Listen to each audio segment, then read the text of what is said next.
Hello la famille, bienvenue dans le Consommateur Cultivé, votre vlog d'information et de culture générale du consommateur. Bienvenue également aux nouveaux, installez-vous confortablement, mais n'oubliez pas de vous abonner parce que c'est la base.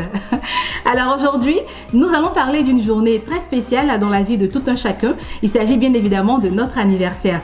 C'est une journée au cours de laquelle on a juste envie de se faire plaisir, on a envie de se faire chouchouter et c'est tellement agréable en fait de voir son entourage, son conjoint, ses enfants et même ses collègues sortir comme ça de nulle part avec un gâteau d'anniversaire, des bougies là-dessus. Ensuite, ils chantent, on fait un vœu et on souffle sur nos bougies.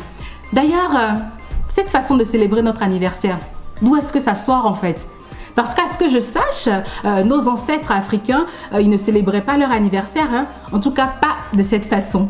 Ne vous inquiétez pas, j'ai fait des recherches et nous allons procéder de façon très méthodique.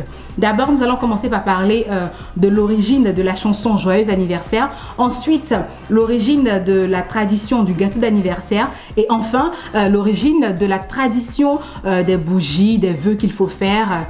Restez jusqu'à la fin parce que vous risquez d'être très surpris.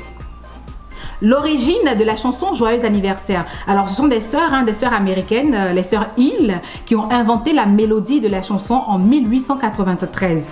Alors il s'agissait d'une chanson infantile intitulée Good Morning to Y'all. Et par la suite, c'est seulement en 1912 que pour la première fois, les paroles Good Morning to Y'all ont été remplacées par Happy Birthday, qui est donc Joyeux anniversaire. Et en 2015, cette chanson, elle est rentrée dans le domaine public, c'est-à-dire que des artistes peuvent la sampler, ils peuvent même la chanter et ils n'auront pas à payer des droits d'auteur. Et cette chanson-là, elle a été traduite depuis 1912 en 18 langues à travers tous les continents.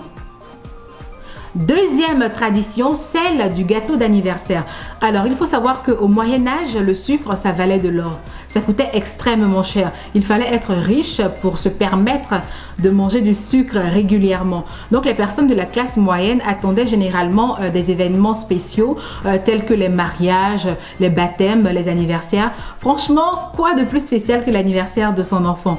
Les parents étaient prêts à épargner pendant toute une année donc pour pouvoir offrir un gâteau d'anniversaire à leurs enfants pour leur faire plaisir et faire plaisir à toute la famille. Troisième tradition, donc la tradition des vœux et des bougies à souffler. Alors cette tradition-là, elle est d'origine païenne, ça vient de la Grèce antique. Alors pour les Grecs, chaque humain naissait avec un esprit protecteur qui veillait sur lui toute sa vie.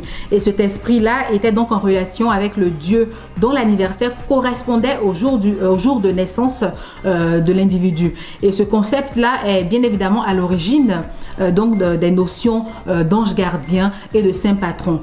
Donc chaque année pour leur anniversaire, les Grecs se rendaient au temple d'Artémis, qui est la déesse de la lune et de la chasse dans la mythologie grecque. Donc ils se rendaient à son temple avec un gâteau de miel rond pour évoquer la forme de la lune. Et tout autour de ce gâteau-là, ils allumaient des cierges, ils allumaient des bougies pour évoquer la brillance de la lune.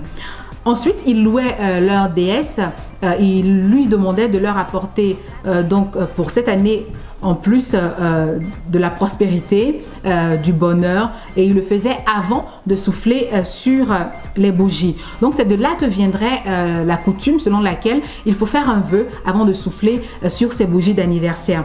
Et les chrétiens de l'époque ont bien évidemment rejeté ce rituel, le rituel du gâteau et des bougies, et ils ont tout simplement rejeté la célébration tout court, la célébration des anniversaires. Et il a fallu donc attendre au XIIIe siècle pour voir les célébrations d'anniversaire réapparaître, mais cette fois-ci en Allemagne avec les Kinderfest qui sont considérés comme l'ancêtre des goûters d'anniversaire. Mais cette fois-ci, il ne s'agissait plus d'invoquer une quelconque déesse, mais plutôt éloigner le mauvais œil et porter chance pour l'année à venir. Et c'est à partir du 19e siècle que les chrétiens se sont réappropriés la célébration des anniversaires, tout comme la fête de Noël. La politique était claire, il s'agissait de neutraliser toutes les fêtes d'origine païenne, leur donner une nouvelle connotation et puis réorienter toute la gloire vers le Dieu véritable. Voilà, c'est la fin de cette vidéo. Dites-moi ce que vous en pensez. Qu'est-ce que vous pensez de l'origine de la célébration de nos anniversaires? Et surtout, dites-moi dans les commentaires comment vous comptez célébrer votre prochain anniversaire. Partagez la vidéo et abonnez-vous. De YouTube, il faut simplement cliquer sur s'abonner et sur la cloche de notification pour ne pas rater la prochaine vidéo que je vais publier. Ensuite, rendez-vous sur Facebook et Instagram pour du contenu au quotidien. Je vous envoie des ondes positives chez vous. À très bientôt. Bye bye.